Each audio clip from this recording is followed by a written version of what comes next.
Y'all, divorce in the black. Let's talk dudes like Dallas. Now, how many of y'all ladies, honestly, like no cap, no judgment zone, have been with a dude like Dallas? Maybe not to that extent, but you know you got the turn up type.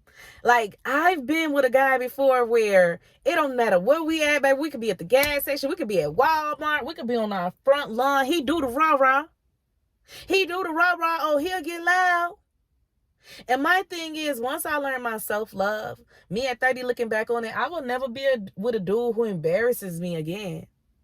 Like, it just gets embarrassing. The neighbors looking. Y'all can't even have y'all windows open because, screaming and yelling. And they just know you as the drama house, the problematic house. You go to the mall, you feel like you walking on eggshells because you know he gonna turn up and get loud on you. Y'all remember that scene where Dallas was in the restaurant and he just got loud and he asked old girl for a divorce and all that? Like, it was just crazy. This same dude, one time we were at the mall. We went to like a pop-up party. We knew everybody who was going to be at that party. It was inside the mall in one of those little offices. So we went in there and this girl, it was a whole chick, y'all. She had asked me, did I want to go to a party afterwards, an after party after the party. And it was like a LGBTQ party. And she was like, yeah, Star, you can come. It's going to be fun with me. And this was a coworker, the girl I worked with. She was like, yeah, it's going to be fun. Like, turn up one time for the one time.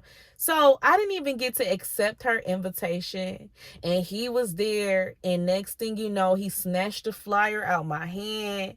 He started walking me out, grabbed my little arm. And he was loud. He was just like, you ain't going to no party. And his whole voice would change, y'all. He would get like these mad veins in the middle of his forehead and he'll just turn to somebody else. Have y'all ever saw that video by Ashanti? That video by Ashanti when it's like Rain on Me, right? By Lorenz Tate. And his face just looked different and kind of dark and evil.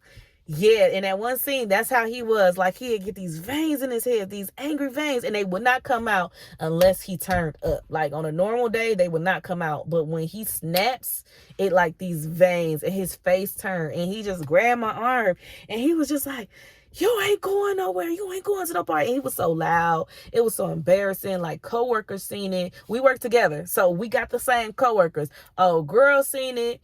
Like, it was just so upsetting to the point where I was just too embarrassed to go to the party. Like, it was just, I left the mall. I left that party then and there, the first party. And we just went home and we argued the entire way. The type of dude that will be arguing, driving in a car and it make you nervous, okay? Like, dang, can you focus on the road or can you let me focus? Like, the type of dude where it just seems like, women, we have to stop being not only the successor in a relationship, right? So we're the one with the success. We're the one with the good job. We're the one with the house, the car, etc. And then on top of all that, he's still treating us dirty. Like, we ain't doing all this. Like, we ain't busting our butts, right? And then he's still treated like, oh, we think we better. And he's not even contributing. We gotta stop doing that, because what you're not finna do is get angry, pop off on me, and you're driving my car. You're driving my car. I'm taking you to where you want to go. I'm taking you to Walmart to buy you some socks and stuff. To listen to that. To buy you some stuff, and you pop it off on me. We gotta stop taking care of these men, and they still think that or treat us like we're not doing enough. We got to stop taking care of these men and they treat us like, at the end of the day, we doing too much for ourselves, right? And less for them. Yeah, that Dallas type, that gets real. Like, even the scenes where he disrespected her parents. And did y'all see how he snatched the mama up? I ain't never experienced, because first of all, my mama don't play that. My mama did not play that. My daddy don't either. So, yeah, I never experienced that aspect of it, but it's some guys out there who's real. It's plenty of women, unfortunately, and that's not a laughing matter, who can relate to that entire movie. Like, even from the crazy mother-in-laws. Like, it gets real. But let's get back to this disrespecting your parents thing. If a man disrespects your parents, it's over. And it ultimately goes about how you treat your parents as well, right? I know in that movie it was a different situation, but y'all gotta be careful. If you ain't that cool, close, whatever with your mom or dad, keep it pushing. But don't sit up here and disrespect them. You teach other people in your lives how to treat them. Anybody from your kids treating their grandparents bogus. You wonder why your son always disrespecting your mama, because he see you and your mama get into it and you don't care what you say to her or your daughter. It don't matter. Stop doing that. Stop letting other people see you disrespecting. And I'm going to end up making another video, because these guys that you get with, stop popping off and disrespecting your kids. Because if he talk to little Timmy crazy, you going to get ready to be turned up, right? But you popping off, calling little Timmy every name in the book. Stop doing it. Stop. It's just crazy. And this is not from a judgmental zone, but I'm really strict when it comes to talking to my ladies about parenting. Because you don't want to give your kids a backstory. And a lot of the times, kids with broken homes, a broken home is not because daddy not in the house. A broken home is the happiness that your children lacks from you being a parent. And I get it. A lot of the times as women, we got to juggle everything. We got to juggle a little bit of everything. But don't give your kids a backstory. That don't mean they have to suffer. They still want mom to be happy and proud of them. Right? Don't take it out on them. Don't be angry with them. I know you tired, baby. Get you some rest, relax, and wake up refreshed. Right? This whole Dallas thing, y'all. The way he kept coming to her job and her best friend was encouraging her to get a restraining order, and she just kept being like, nah, it's okay. It's okay. She felt like she know him.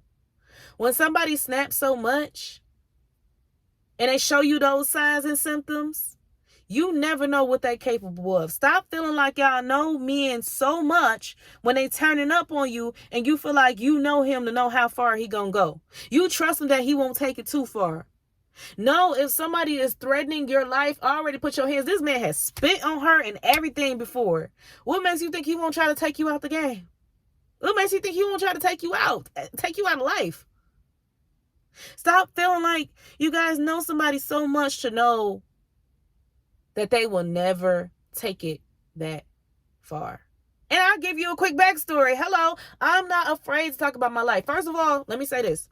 Whenever I give y'all backstory, because I like relating my own life in it so y'all can tell that I'm not being judgmental.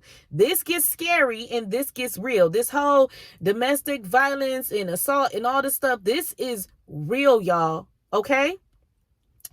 It was a man that and let me just say this. When I talk about men and past relationships, I've lived, but at the same time, within my entire life, I've been in actual relationships. I've been in long relationships. I had one side chick, side dude situation, but we were still in like a relationship. I've been with probably like 5 relationships in my life that I could speak of during story time. And that's going back from even high school type stuff. So it's not like, oh, start with all these men, but I talked about it in early videos that I'm talking amongst the same dudes. It's just that I lived and I stayed way too long. So within the years we together, I'm talking about a scenario, right? So this is with a guy that I've been with for a few years at that point back then. We were together, and yeah, he was the turn-up type. And it was to the point where we would show DV to each other. Once again, he introduced me to that, not keeping his hands to himself. And I was a pop-off type. Like, you put your hands on me, I'm going to put my hands back on you.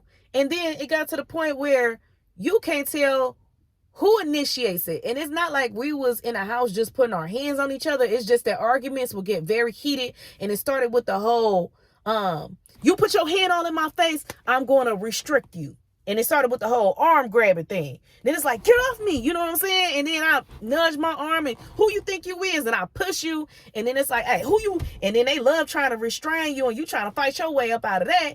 And then it escalates. And if somebody call themselves trying to restrain you and you haven't even touched them and they just put their hands on you, that's a red flag. Run, baby. Yeah, run. Real bad, run.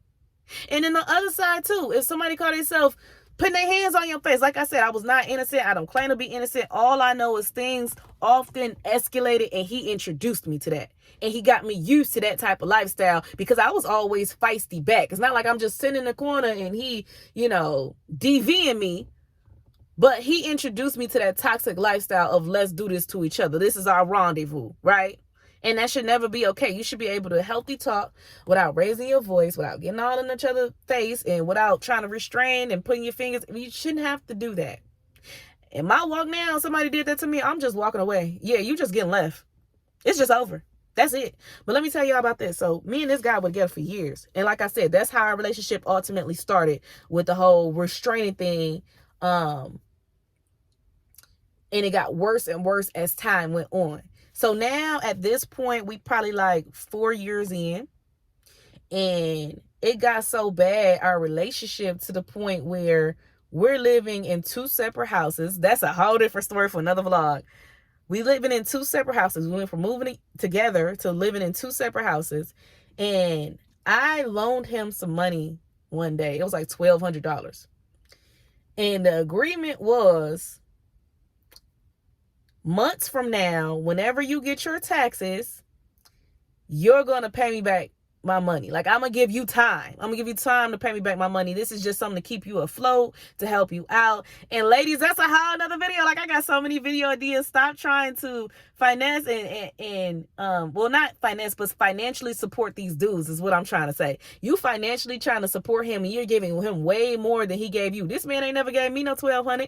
And it was just in my heart that I want you to get, afloat. I want you to get your feet out the water. Like, I want you to be able to sustain a life in your apartment, and I'm trying to help you because I'm good. I'm stable.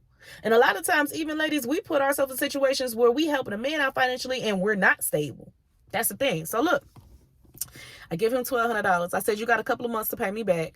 Whenever you get your taxes, whenever you file. It was probably like in September or October, and my birthday had just passed. I could have really spent that money on me for real. But I told him in like January, February, you got until then to pay me back. Okay, cool. Y'all, I found out that he was cheating on me. I found out that a girl hit me up. And she was like, coming to me as a woman, this and that. And she told me that he took her shopping, and he bought her like a $500 purse, and he took her out to eat and all this stuff. And I was just like, not with the money I gave him. And she was like, yeah, he even got a safe in his room, in his closet, and that's what he got the money up out. Y'all, I even bought him the safe. What? So here I am back in my younger years. I showed up at his apartment. I sure did. I played it off. I just wanted to see, like, hey, babe, let me in. I want to talk to you. I'm coming here to chill with you. Like, just pop up on you. Hey, he let me in. Y'all, I started destroying everything in that man's house. He had a big old flat screen TV. I took it. Doosh. I was getting my $1,200 worth up in this thing. I started smashing things that would equal up in my mind to my $1,200 that I gave you. Oh, wait. Before I start, because I ain't just going in his house and pop off. When I went in his house, I had to play it cool so he could let me in. But when I went in his house, I had confronted him about it. I was just like, yeah, so such and such, this girl, she found me, she called me, and she was just, telling me. I repeated it back to him. He started laughing. He was like, no, she crazy. Like, don't even believe it. I didn't spend no money on that girl, but he wasn't denying that he cheated on me with her. And it was just so crazy. So I'm like, you know what? Bump all that. Run me my $1,200 right now. He had a good job, by the way. That was the crazy thing. He's a forklift operator. He make real good money. So I'm like, run me my money. I shouldn't even, that $1,200, it was just extra money in his pocket, but I'm pretty sure he already had it. That was the thing. He was like, I ain't got it. What? You ain't got my money? So that means you did spend it all on her, bro. You got a good job. And back then, bills was not that high. His rent was like $500. Oh, you making bread? You ain't got my money? He said, I ain't got it. So yeah, that's when Star went in, and I started smashing whatever I thought was worth $1,200. Bro, he couldn't even stop me. He was the restraining type. But I got mad. I started bogarting, doing this and that. But it got real physical, and it got to the point where he dragged me out in the hallway. The neighbors in the apartment, you could hear them saying, "Stop, stop." They looking out in the hall, they opening their door, but they didn't want to physically intervene. They called the police. He took me, he dragged me. Like, I'm literally on the floor getting dragged. I can't stop him. He dragged me all the way outside and around the corner, and it was a guy in a truck driving past. And I told him, "Help, help." It was to the point where I had to scream for help. And y'all, I am not no punk by any means. Like, any other argument or fight we ever had, it's always been neck and neck. Like, you don't know who gonna come out of the top. I get crazy, he get crazy. But this argument, this fight was different. It was some strength in him that I have never seen before. It was a certain force that he has never used on me before, y'all. When I broke that TV, that big old flat screen, he had a big one. When I broke that TV, he had a certain force in him that I have never seen before. And by this point, I was the mother of his child. We had a child together. He drugged me out. The guy passing, I'm saying, "Help, help, help." The guy, he pulled over. He said he gonna call the police. He drugged me into the alley. He drugged me out his house, around the corner, down the street, into the alley. And I thought that man was gonna end my life. I thought he was gonna end my life. He wasn't trying to beat me up. He tried to beat me up. He would have just did it in the house. He was trying to end my life. And it was so scary. He was choking me. And I thought I was going to, right then and there, I thought this man was going to choke me out and leave my body in the alley. The police came. I had marks. I had scratches. You could tell I was trying to fight my way off of him. He sued me for the TV, but he went to jail for the domestic violence. He was trying to take me out. And like I said, I wasn't innocent either as far as his TV and stuff. But when you look at it, ultimately taking a person's life because of that, leave him alone. Oh, and he got me in that habit. That was never me. I was never that type to I had never put my hands on a man before I met him. And a man has never put their hands on me before I met him. I don't know what type of toxic vibes he grew up with, but it was a lot. And that's when I get back to Divorce in the Black. Dallas, you remember how old girl was saying, "Dallas, you and your brother was working on this truck one night," and her friend went up to them and he like spilled oil or something all over her dress. She was like, "You was so mean." Yeah, you're right, that's mean, but that's not cute. That is signs of abuse. That is signs of red flags. Something wrong with him. He spilled that oil or whatever she said on your dress. Just because ultimately you said hey to him. He got mad at you. You cracked a joke or whatever. He got that mad at you. Some people take things to the extreme. Y'all, I remember like with this man, he was so crazy. I used to sleep with a knife underneath my pillow.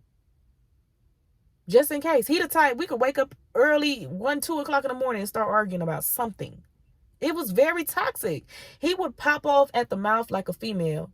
Like, the slightest thing you say, it was, oh, da-da-da-da-da, getting loud. Yeah, he was the turn up type too, in a line, whatever. Don't matter. We done went to court a few times. Restraining orders. It was to the point where I just had to keep getting restraining orders because he would get nuts. And even in court, he would get so loud to the point where it would piss the judge off. And the judge ready to lock him up. Like, calm down.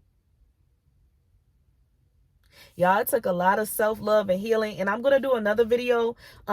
Stop going back to the person that you prayed your way out of, the relationship you prayed your way out of, because I feel like a lot of people need to hear that as well. And I'm not innocent. Like I said, I've lived. There's been plenty of times where I should have just left and nipped it in the bud. But I liked it, the longevity of the relationship. I liked at that point saying that I was with somebody for 6 years, even if it was on and off, even if it was turmoil, even if we did spend more time unhappy than happy inside of the relationship. I liked the bragging rights that I was in a long-term relationship. I liked the bragging rights that I was a wife, I was married. But it's not worth it. It's not. Stop feeling like y'all know a person long enough or hard enough to know how much they're going to put you through. You will be shocked and surprised every time. That's my time for y'all today. Be sure to like, share, comment, but most importantly, subscribe. I feel like I give great advice. I feel like what I'm talking about, a lot of people have either been through, or I'm preventing y'all, hopefully, from going through it, or y'all just love the girl chat. Y'all just love the stories. I do it for entertainment, but I also do it for real talkness, like to stay woke, to be like, yeah, it's crazy. It's crazy. And you just got to ultimately live your life in peace. And peace is so much better than the turmoil. So my community is growing. Welcome. Is this your first time watching my video? Please subscribe so I can see you guys can see me on the next one. I'm stuttering at this point. This is getting toxic. Whenever I start talking a lot, I start stuttering. Make sure that you guys stay tuned with me. Once again, as I say in all my videos, I love video suggestions. If you ever want me to cover anything, or you want to know what's my opinions on anything, just drop it down in the comments. If you want me to cover a topic, or if you want to be private about it, you can email me at theiconicradioshow@gmail.com. I'll put my email in the description box below. If you want to stay anonymous, that's fine with me. I do Dear Star. So that's when you send me topics or something you want me to talk about, and I respond to it in a video. If you want to remain anonymous, let me know. And this one girl, she asked me, like, Dear Star, how do you feel about dating while pending divorce? And if you look at my playlist and you see the Iconic Radio Show, and then you'll see Dear Star, how should you date while pending divorce, something like that, you'll see it. But go through my videos in the playlist. So I just told her how I feel, and I got a lot of amazing feedback from that. So make sure that you guys like, share, comment, and once again subscribe. Until next time, I'll see you to the next one. Bye.